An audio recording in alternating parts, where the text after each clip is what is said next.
For the ones who don't know tonight's guests, and to make it really short, Irene Campolmi is a scholar and curator who, prior to the pandemic, was one of the most nomadic art professionals I know, with shows in the same year in Venice, Toronto, Copenhagen, and Lisbon. So kind of impressive for a single person, so to say. And Basim Magdy is a filmmaker and artist who works in a large variety of media.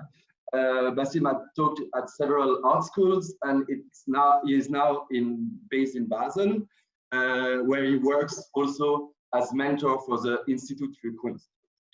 They work together on Basim latest commission M.A.G.N.E.T at the Museum of Art, Architecture and Technology in Lisbon, which they will discuss. So thanks again, Irene. Thanks, Basim. We'll look forward to your presentation. Thanks so much, Bernard, for the invitation. And thanks everybody for joining. I mean, it's amazing to have you here, even though I'm not seeing you, but I mean, you can always see through with your eyes closed. So, I mean, I guess this is the same thing. I can feel your presence without seeing your face. It's great to be invited to discuss with Basim, to work with Basim on and be in conversation with him, because in a way, in a structure that really wants to analyze how artistic practice, a breakthrough of the artistic practice, because the first time I sort of met Basim was exactly in a studio in one of my nomadic travels, so to say, and it was great to enter in this intimate space, which we can actually also see in his in his background, because I could because there were like Polaroids hanging on the walls. There were like posters. There were things in under production, and it was quite interesting also, and it was interesting to enter in this process. So somehow we want to bring a portion of that conversation that we had back then, actually already 3 years ago, into this space, and maybe share it with you and hear how it could like inspire or also enrich your practices as an artist or art workers. We discussed many times to work together, and then the opportunity came with a new commission by the M.A.G.N.E.T Museum, which was working on creating a space in the galleries that explored the notion of extended film. And I guess that was sort of a very precious opportunity for Basim to develop the new work that we are going to discuss, which is M.A.G.N.E.T, that perhaps some of you has had the chance to see when they register through the link. It was sort of when Basim came with the idea and discussed this unrealistic, that the film explore an unrealistic scenario where all of a sudden the Earth gravity increases. It was before. We found we found profound, and we found also poignant and timing discussing this project with you. So I was really wondering how, Basim, back then you got the idea of this film, how even this project came together. And what did you think? I think I was reading something. I tried to find it again, and I couldn't find it, so I'm not really sure. But in my head, I was reading something about Mercury, and it was saying that scientists kind of discovered that at some point its gravity was constantly changing, or that they discovered that it was changing now. This might all be in my head, so I mean, don't quote me on this, but it might be. It made me start thinking about what if the same thing happened here. Everybody back then in the old life was thinking that global warming was going to be the end of us, and for some reason I found myself attracted to the idea that maybe there's going to be something else that will come before global warming, something that we completely can't, that we don't expect, something we can't predict. And I started imagining a situation, a kind of scenario where what if one day we wake up and gravity is much stronger than what we're used to, than what our bodies were made for. And, nothing would function the same way. Plants won't be able to grow. There will be no airplanes. There will be,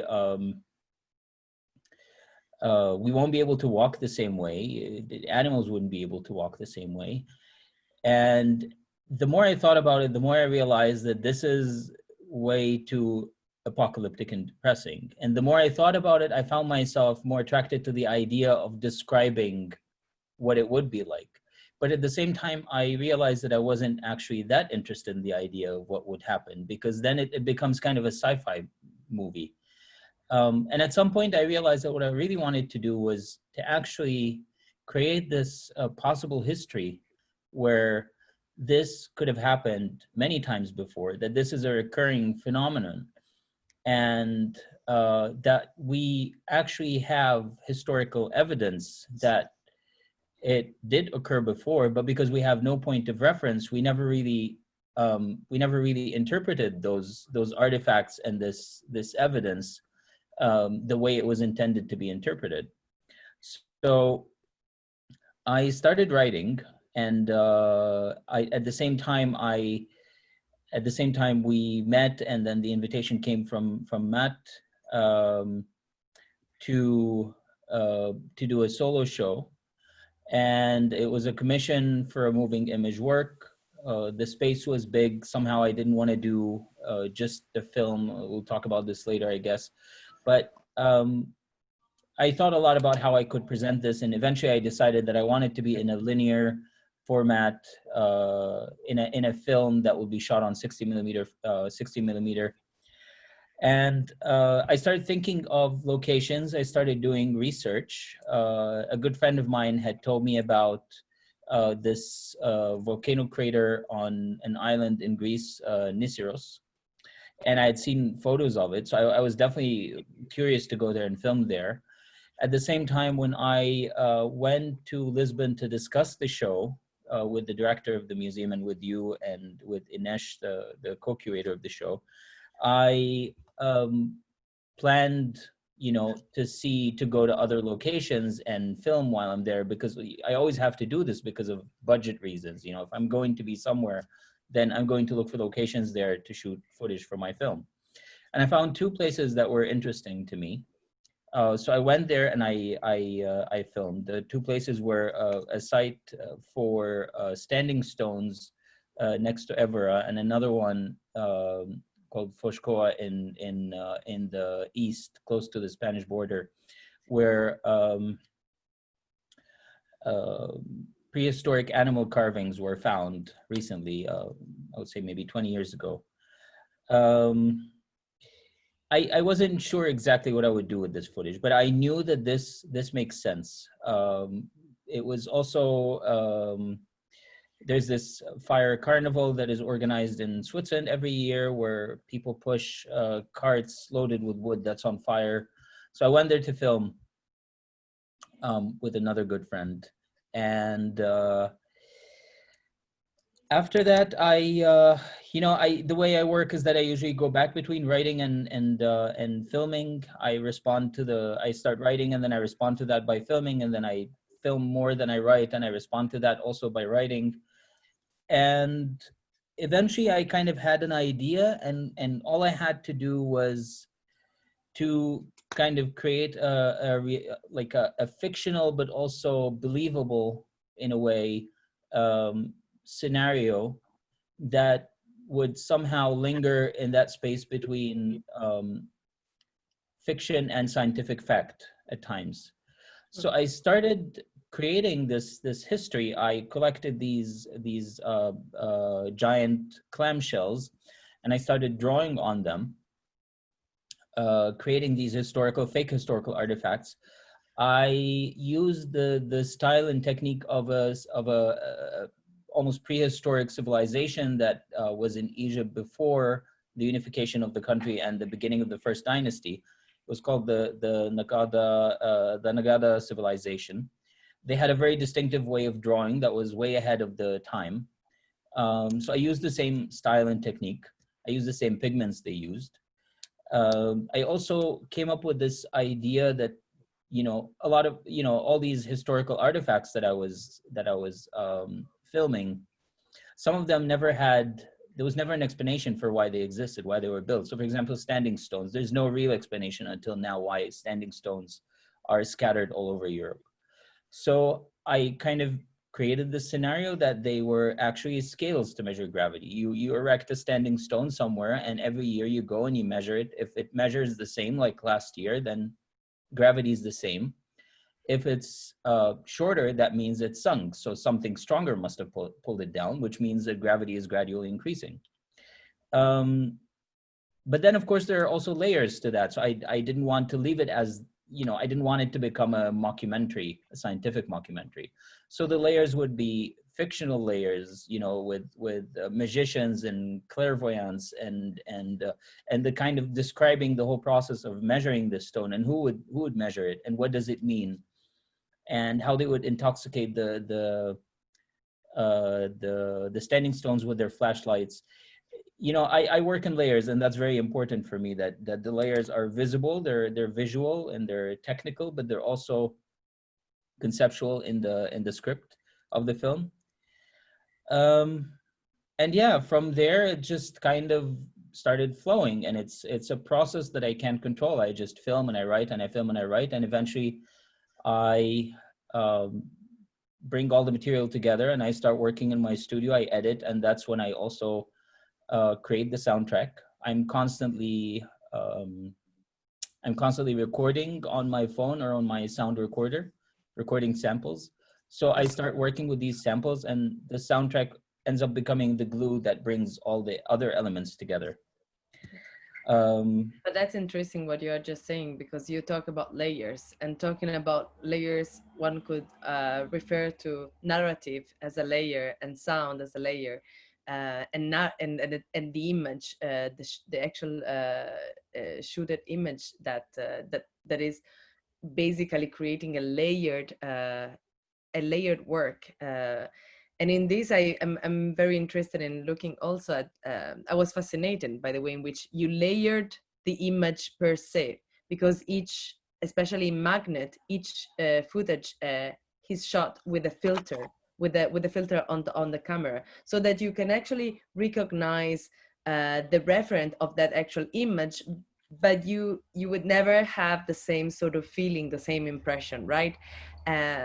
Because it's sort of altered, so to say.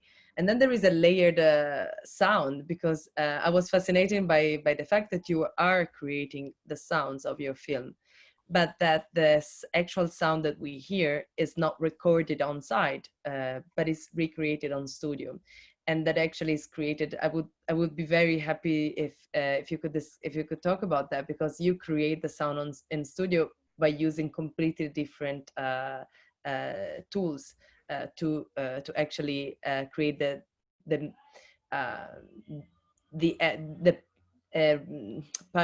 appearance of that reference of the sound. And then there is the narrative. I mean, the third sort of layered aspects of the third layer of your work, because the narrative of this poetic sort of sentences that seems to be combined by sort of like magnetic words, as those that we have on the fridge, and that they are put together, they are combined, they seem not to follow a logic, but then in the end, when they are juxtaposed with the sound and the image, they create it's illogical but yet meaningful sense. So I was fascinated when we met to ask you, how do you work, whether it's the sound that comes first, I mean, whether it's the narrative, the script that you were just mentioning before, or whether it's a very organic process.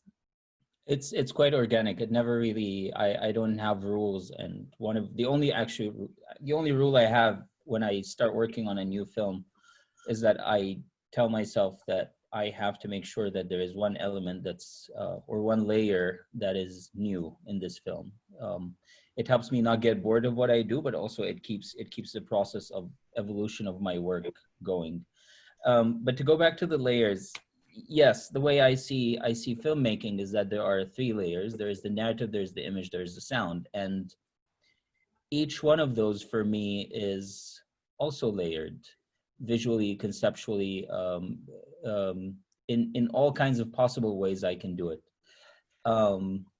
So when I work, particularly in this film, one of the things that I was kind of persistent on doing is that I think almost every single shot in it has a color filter on the lens. So usually I shoot everything on 60 millimeter, and it's all footage that I shoot myself. There's no found footage.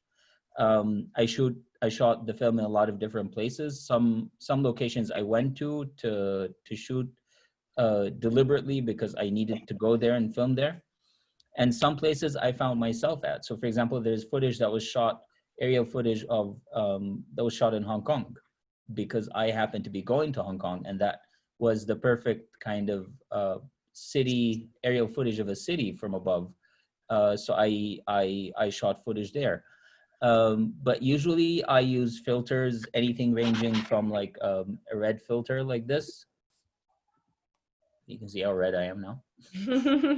Or there's filters that are like tricolor or even more color filters, and they kind of work differently with each lens. So the lines defining the beginning and end of one color kind of get blurred, and it becomes a gradient. You can move the filter while you're filming. I also make things in my studio, like this Kaleidoscope. Amazing. So it's just a roll of cardboard and 3 pieces of mirror that I have cut, and then I glue them together in there. And if you play with the dimensions of the pieces of mirror, you get a lot of different effects. So I'm really interested in analog effects, and I like to kind of use them as tools to create those layers.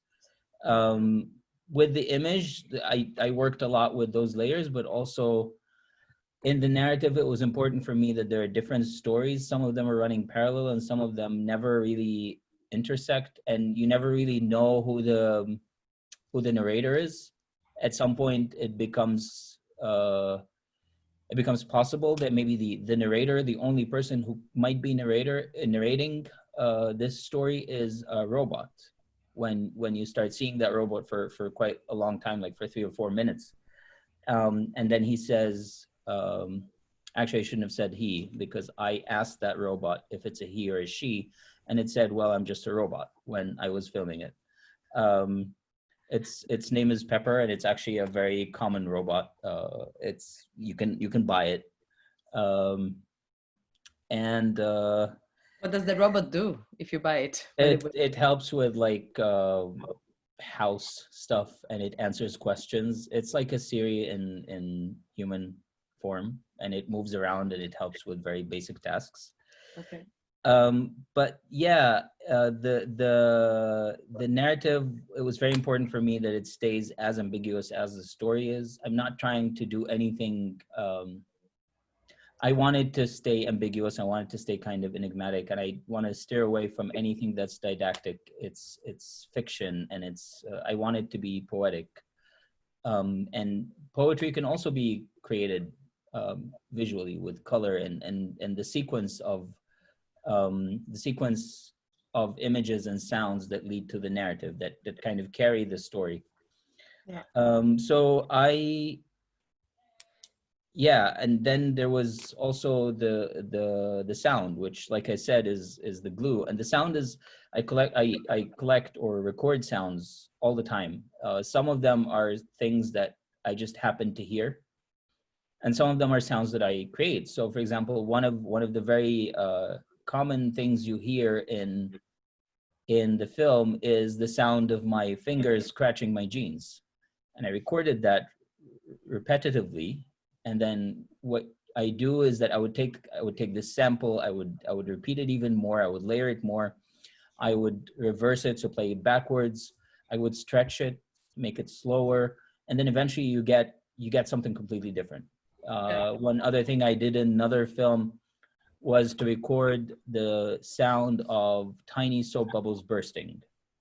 And when I kind of played with that, eventually it turned into the sound of burning wood crackling. So with sound, you can actually do a lot of amazing things. It's all layers, and I usually work with a lot of layers of sound. It depends on your speakers. If you're using really good headphones, you might hear up to like 10 layers of sound. I mean, at some point I was working with 13 layers of sound. You don't always hear everything, but I know they're there, and it gives me some sort of satisfaction that it kind of like, I feel like sound is a very important element in reality. And the more layers of sound I hear, the more realistic this fictional film is. So, but then the most important thing for me is not just these layers, is how they relate to one another, how they work with one another. And that's actually the whole point of this workshop, is how to work with different elements and make something meaningful, hopefully, out of them, when they don't always respond to one another or narrate one another or translate one another into something that we're familiar with. So you see something, you hear something, and you're reading something, and they don't align all the time. They're not synchronized. But it's an intentional lack of synchronization. And I think it's something that I've been working with for years now.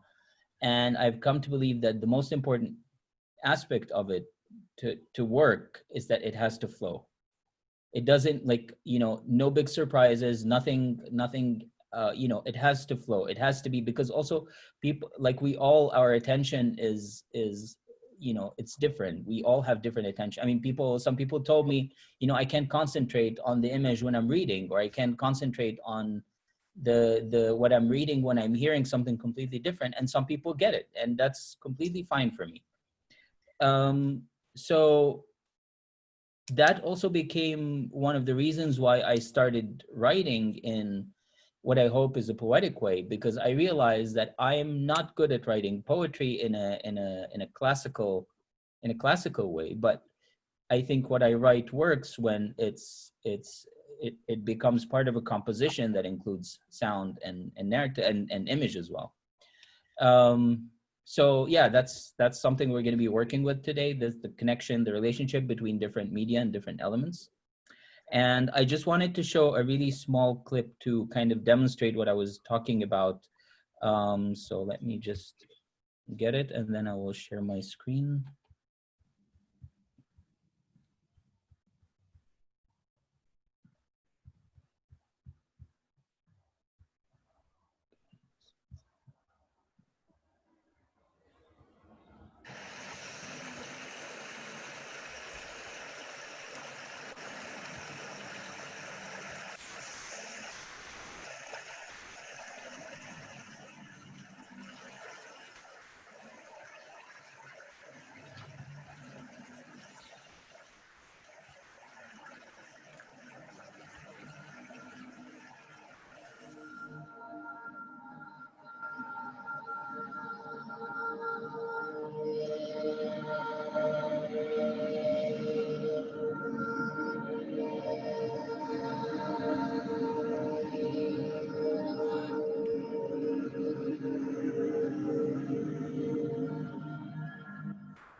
So it starts with a story about the battle between two villages that never happened. And it's a river battle, and you see the river, so there's a connection there. And then as the story progresses, you're still seeing the river, and there's, you know, the narrative is about the rafts and describing the rafts and the North Star on the sails, and then the musicians and the poets, and um, then carvings, and you don't know why you're looking at carvings, but you keep seeing that until the point when it says they carved their herds on scattered rocks at sunset, and that's when the footage turns to black and white, and you see a very clear image of animals carved on a stone in black and white. And that's, I think that kind of that's a very good demonstration of the way I like to work. That the three elements sometimes run parallel to each other. There's no intersection at all, and then eventually at some point they meet. They all meet, and it kind of makes sense, and then they drift apart again. And the films keep doing this. All those narratives and sound and footage keep doing this. They keep drifting and meeting and drifting and meeting. And that's kind of a flow that I'm always happy to work with. So yeah, that's. I mean, thanks so much. I might want to conclude our conversation by actually referring to a very basic question, but very also fundamental. Why do you want to work with the 60 millimeter? Why the analog has such a crucial role in your work, in you know, in comparison with the digital, in the work, in the actual show that that we worked together at the M.A.G.N.E.T with Dinesh. The first room, the entrance of the show, so to say, showed one of the work in a light box that had there was an evident image of the different sequences of a 60 millimeter. It looked to me as a sort of manifesto, and in fact, I guess it was. Maybe I'm gonna just share my screen so you can also see and have an Well, there are two things. One is I like to work with film in general, not just 60. I mean, even my photography work, I work with film. Yeah, that's it. So this is a light box called Sleeping Prophets and Clairvoyance with Flashlights, which is a line from the film, and it shows one of the shortest sequences in the film, and it describes that part where it says Sleeping Prophets and Clairvoyance with Flashlights, and it's the film strips. I wanted to show the sequence, but I mean, I'll talk about why I work with sequence, please. I'll talk about why I work with 60 millimeter film. Film has a lot of interesting, qualities for me. One of the main one is that I can hold it with my hand. I can touch it. I can look at it in the light. It's material. It's tangible. It's I can see my fingerprints on it. I can punch holes in it. I can scratch it. I can pickle it in acid, which is something I've been working with for years now in my photography and 60 millimeter work. I like to expose my rolls of film to acidic household chemicals for calculated periods of time to change the image, to change the dominant color. These are all things that I enjoy the possibility, the potential that film has.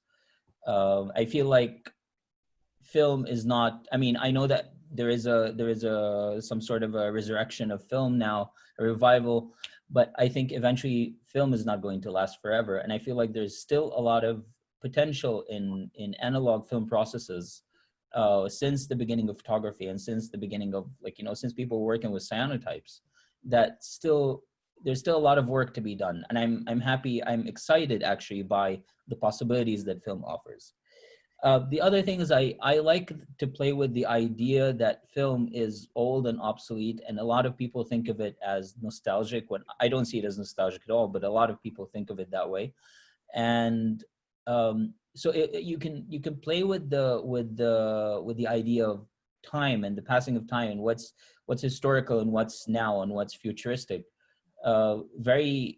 It's like a perfect tool the perfect tool to play with something like this. And there is also another aspect that I wanted to bring to the conversation: the fact that the title of the film has all this sort of like this punctuation, and in a way it sort of anticipates the possibility of creating sort of like satellite works from the film, as somehow you have started work developing for this show, where that presented the film, the light box, and then two other works on LED screens. This work of a peacock that was sort of like a voyeur. It was, or she was, or they were constantly looking at the film, as we can see also in this image. And then another work that was constituted by these two LED screens, that and the title of which is an extract of M.A.G.N.E.T, of the film. I don't know if you wanna yeah, one of the things that I've recently become interested in and I actually enjoy is, while working on my films, I realize that I can't put everything I'm thinking of in the film. I don't want my films to be over 20 minutes. I try really hard to not go over. I mean, this film is 21, but I feel like it takes too much time of people's time and people's lives, and I can say what I want to say in a short fragment of that time. But there are parts in the films that I feel could be expanded upon, and I do this by creating other works. So I take a sort of a conversation or a short period of time or a gesture in one of the films, and I make another film. I extract it and I make another film with that, and then I present it. Make another work in another medium most of the time. So, for example, here there is those LED screens. One is the black and white screen with the peacock. That's footage that's shot on 16 millimeter. It's grainy. It's not ideal for an LED screen, but I wanted to play with this idea of the now and the future and what we see as historic, archival or historical footage. And then I called it a dot in a pool of broken sound waves, which is what you read when you're watching the robot. The piece shows a peacock very slowly. It's played in very slow motion, very slowly ascending on a branch.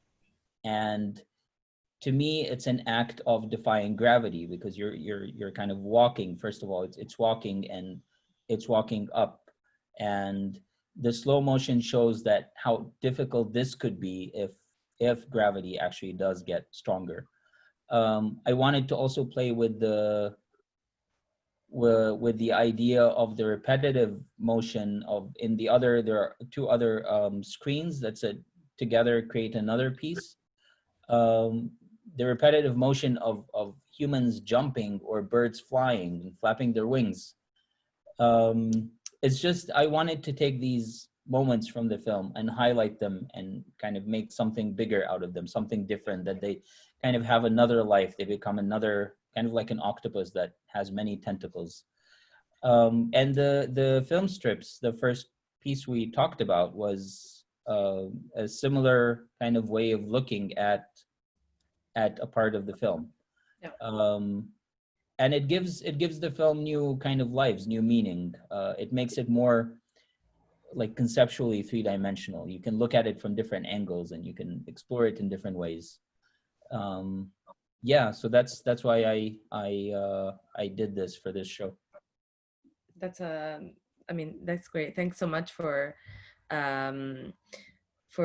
mentioning this. I suggest maybe that we that use using also just the last sentence that you just made, that you just said, perhaps we could introduce the activities that we have thought to develop during the breakout rooms. As you might know, you are gonna be located in a group with other people, and we have thought about like working together on creating the same or recreating or experiencing the same a similar process in having a list of words that are completely unrelated with each other, and that but that could constitute a narrative or a sort of story. Perhaps, Basim, I'm gonna share the screen, and you can also. Yeah. So the idea is that there are two lists of words. You will be divided in groups, and each half the groups will get one list, and the other half will get another list. The words, I will just disagree with Irene a little bit. They're not completely unrelated. There are relationships between the words. There are connections. You will understand those connections differently. Every group will go in a room, and I think I would encourage you in the beginning to kind of decide on what format you want to do this. But the idea is to come up with some sort of narrative. The narrative could be a poem, it could be a story, it could be a script for a short film, it could be something that involves images that you provide, something that involves videos or short videos from your phones or footage, or YouTube videos that you find online that can be part of the narrative that you create. It could be anything. It could be a social media post, stories on Instagram, or a post on Instagram, or something on Facebook, or something that I didn't mention. Just, discuss for a few minutes in the beginning. Try to figure out what kind of format you want to present your project in, and work on it. And the idea is to use these words. You don't have to use all the words. You can make any selection you want. You can add other words, but just use these words as a reference and come up with something. And some of them are already linked together in unexpected combinations. And some are just one word. Some of them reference time or color or different things. And by the end of this, it would be great if you feel like it, to designate one person who can present what your project is in few minutes after we come back from the breakout rooms. And also, if you feel like it, it would be great if that person could email us the whatever kind of final, or not fine, I mean, it doesn't have to be final, whatever you decided to share with everybody else. And then after that, we will present all the projects or all the work you did. And we will have a Q&A about this conversation, about the film, about your findings from working on this project. The idea is really push the boundaries of your imagination. I mean, I guess we are constantly asked to just like respond to one specific task, and in this case it's about like really letting it go. Yes, and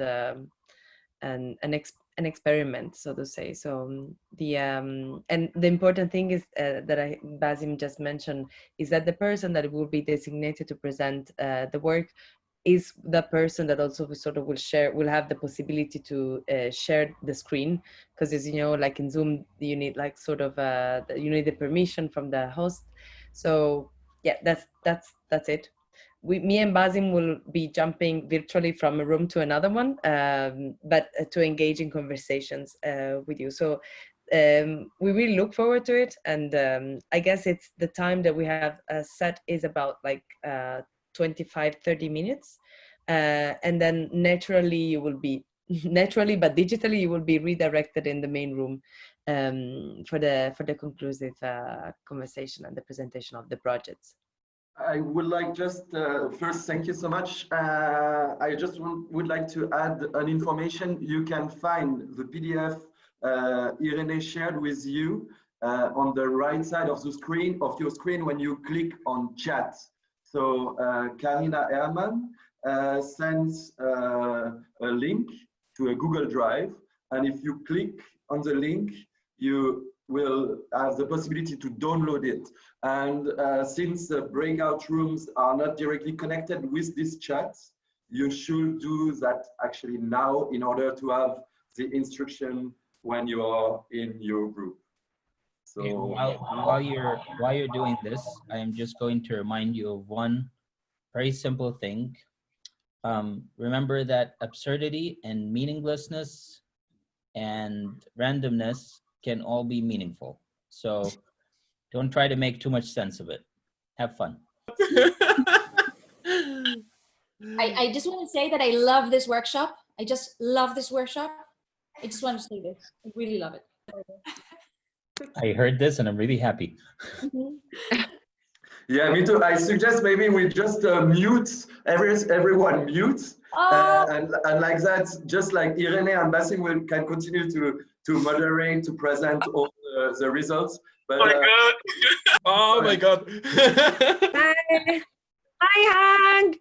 Hi, everybody. Maybe it was so interesting and so inspiring to be part of your rooms and your creative processes. And super sorry if we were jumping from one room to another very quickly sometimes and entering abruptly.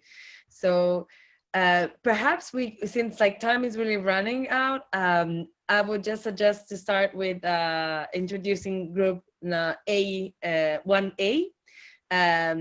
If the person designated would love to start by presenting their work, we have a few minutes, but we're gonna let you speak. So who was the person in group A1, 1A? Hello? Liberty? Yeah, I think that's me. Oh, us. So Stephanie, Marianne, and where are you? Christine. There we go. I can't see it. So we started by choosing 3 words each, along with an image that describes our words. And is it okay if I share screen? Yeah. Is that allowed?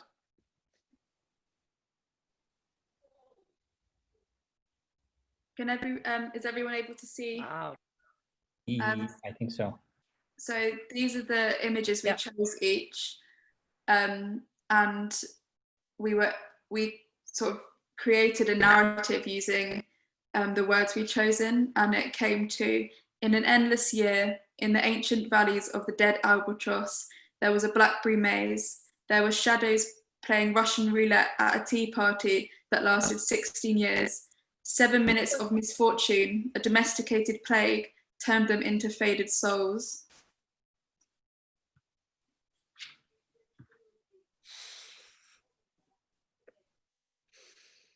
Wonderful.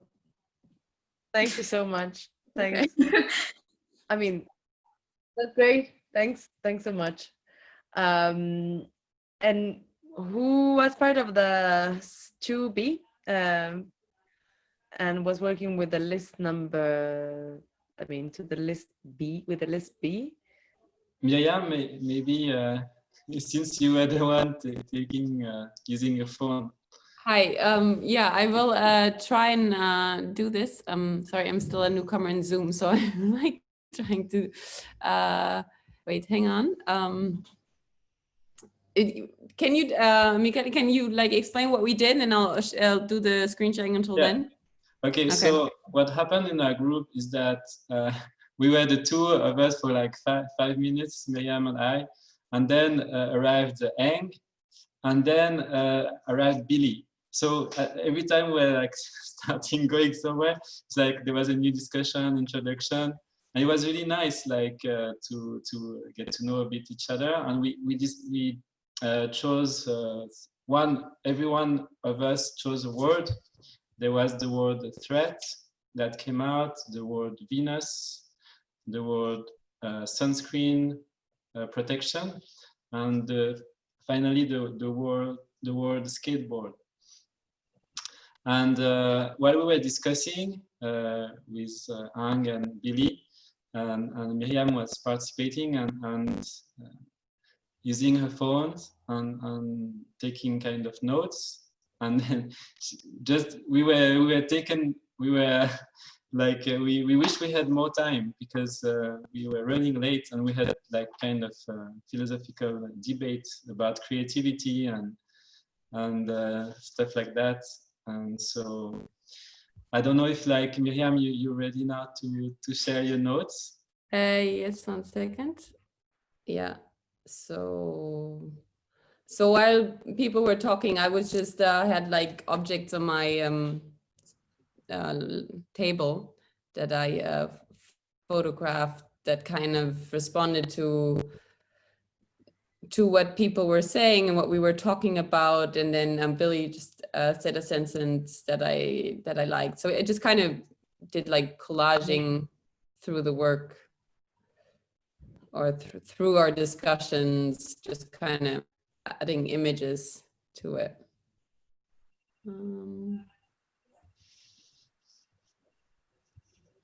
Yeah, I think that was it.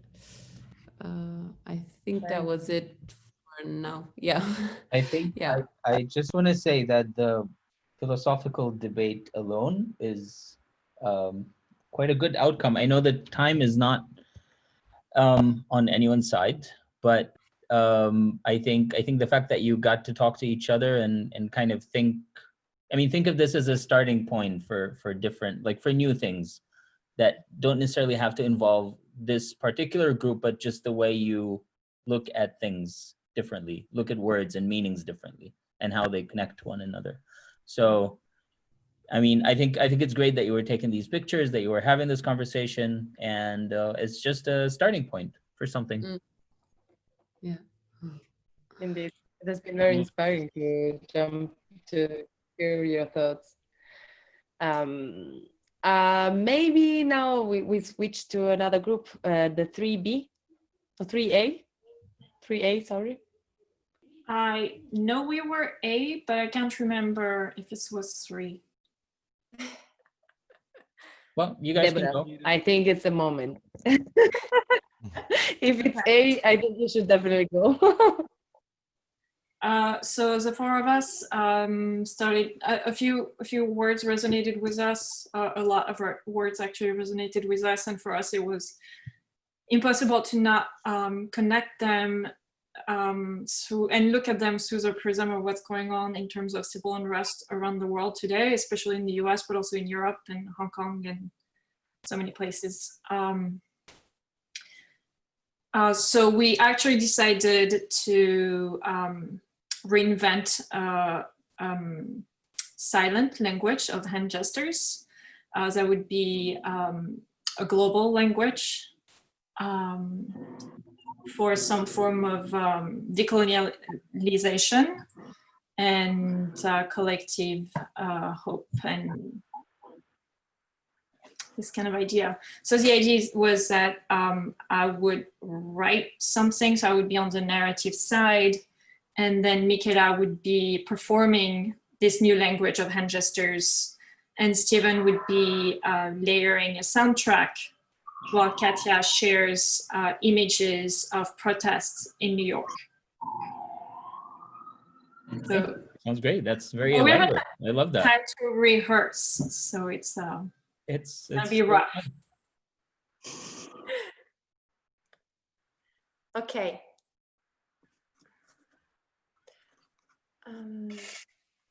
So now, Katya, you share your screen. Can you tell me if you still see me at that point?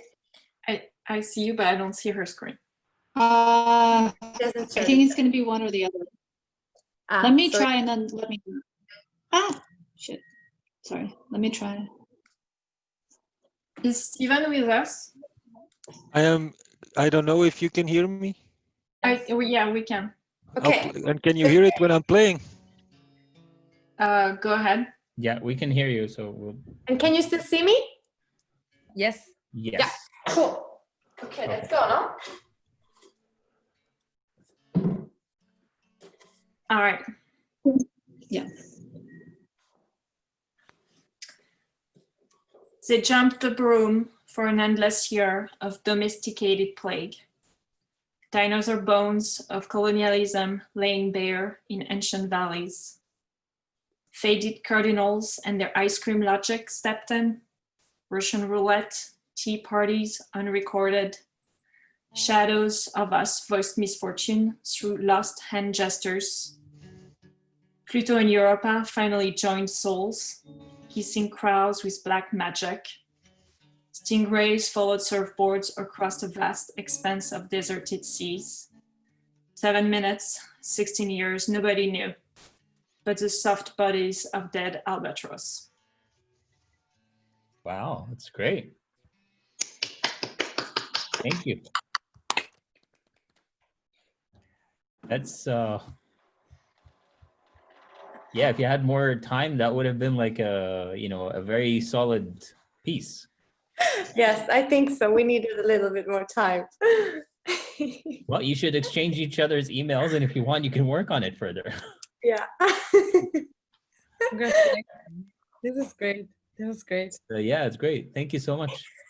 This is like I really like how you worked with layers here. There are different layers, there are different elements, and it kind of becomes more complex and more like I hear things and I see things, and there's, you know, I'm looking at the pictures, I'm looking at the performance, and I'm looking at Stephen playing the guitar and listening to the music, and I can hear Deborah's words, and the, you know, the way you kind of created the narrative together is it also, like, the idea is that for me it felt like everything flowed together.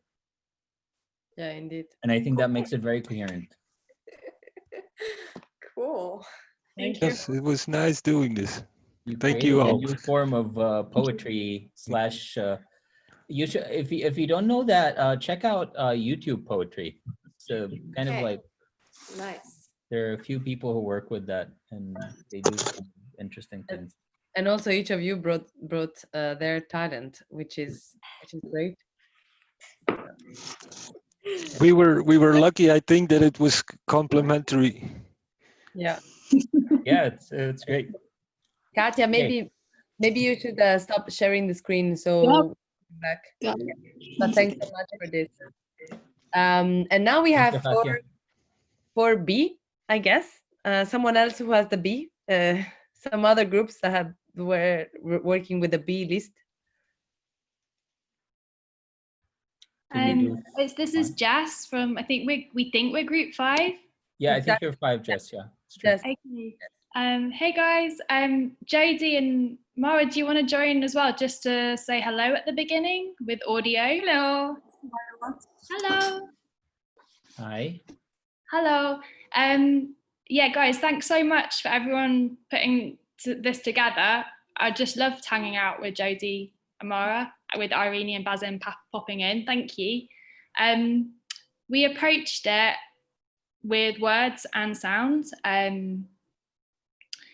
We did automatic writing, kind of responding to the words, and Mara kind of responded immediately with song.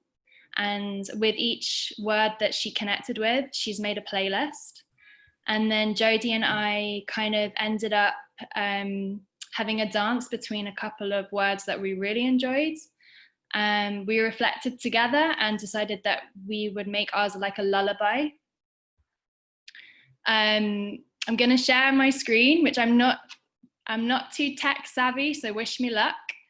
And I think as I read, we're going to try and have Mara's soundtrack over the top of me. So we'll just see how this goes. Okay.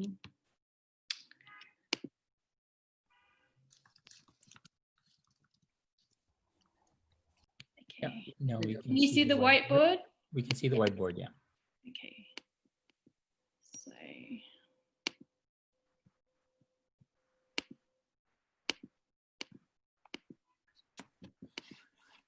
won't let me paste it. I'm just going to read this.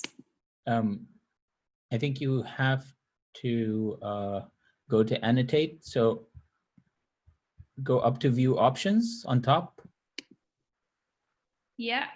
And then there's a drop-down menu. Go to annotate. On the whiteboard. Yeah.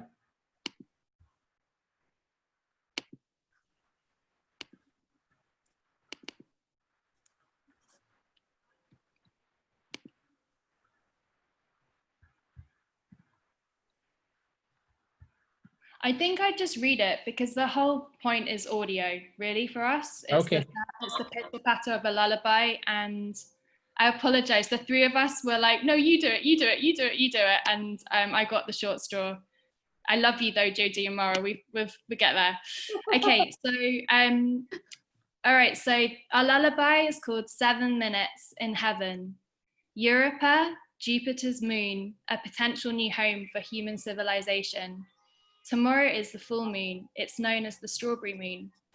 A time of harvest, nature's arrival, lime, green shoots, dawn, sunlight, orange, marigold, coriander, sunflowers, blooms, police sirens.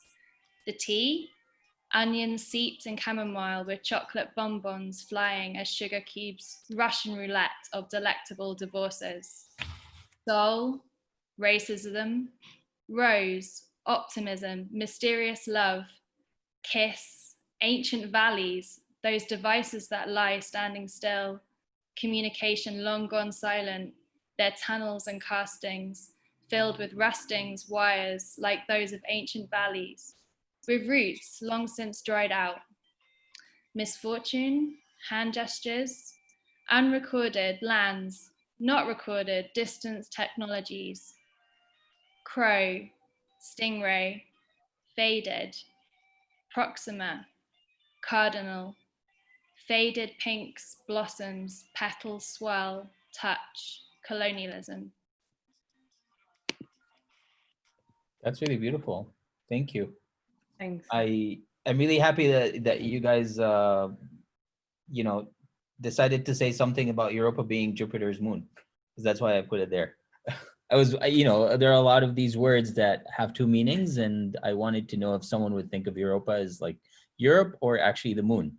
And I love how you built the whole thing starting from there and then talking about our moon and the full moon and then going from there. It's really beautiful. Yeah. Like thank solid you. Poem. Thank you. Thank you. I think we spent the most time talking about the moon. Yeah. And Irene, in kind of, we started talking about lullaby, and she encouraged that as well. So thank you. I'm sorry for the technical problem, girls. No, it's actually much better this way. I'm happy that we got to hear it and not read it. Yeah. It worked better this way. It's really beautiful. Only Thank you, guys. Mara's soundtrack, I don't know if that worked. I don't know if anyone heard it. I was trying to play it on the background, but you guys can go on the chat. What was the soundtrack, Marwa? So it was Europa by Santana. Okay. I feel like I kind of heard cars honking in Cairo. Yeah, possibly. I mean, But, the windows open. Yeah. Okay, but I mean that worked as well. It could have been cars honking in the Bronx. No, I think it was Cairo. Oh, was it? Okay. I can tell the cars honking in Cairo. We know our car honking sounds. Yeah. Okay, well, thank you so much. It's great. Thank you so much. I mean, I guess if you have questions, also not just necessarily from Basim and I, but also for each other's, how, or just someone wants to share how the process has been. That's also part of enriching this session, I think. Or if you feel that you are too tired and you wanna conclude, perhaps I was also thinking that Basim and I can share our emails, and if you want to get in touch, that would be great. Well, I'm sorry. Yeah, well, we couldn't present at the end. It was really brief the moment, and we couldn't really.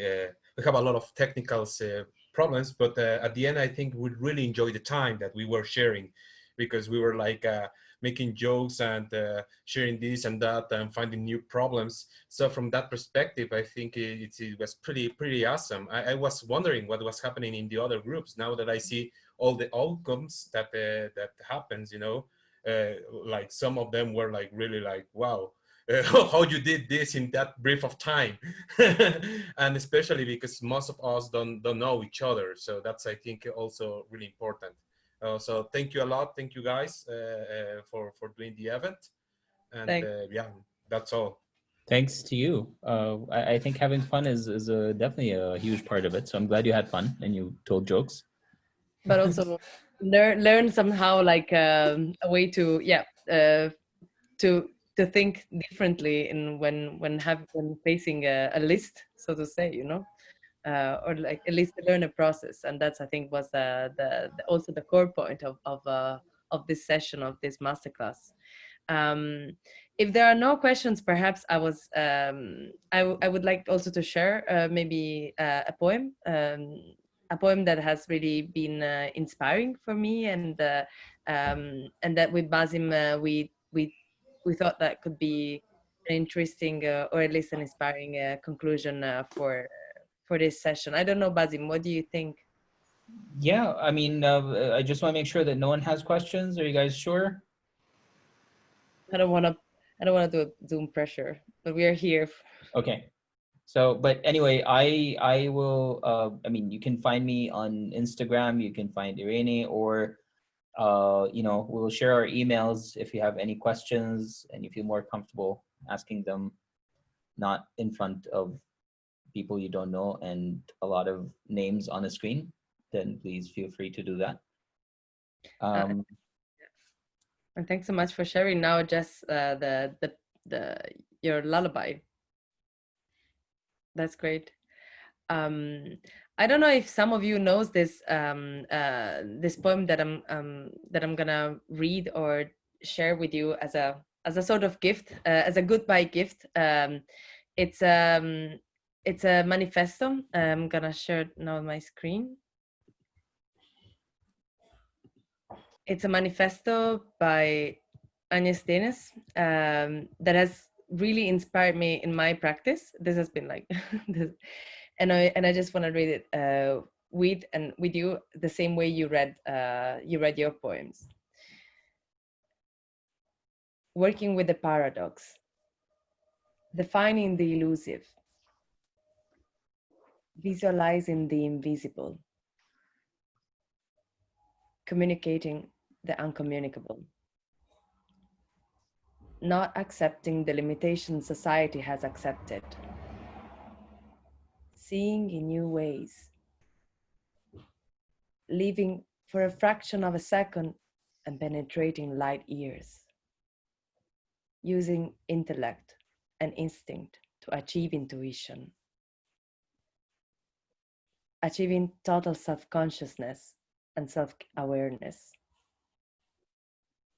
being creatively obsessive, questioning, reasoning, analyzing, dissecting, and re-examining, understanding the finitude of human existence and still striving to create beauty and provocative reasoning, finding new concepts, recognizing new patterns, desiring to know the importance or insignificance of existence, seeing reality and still be able to dream, persisting in the eternal search. Thank you. Thank you, Irene.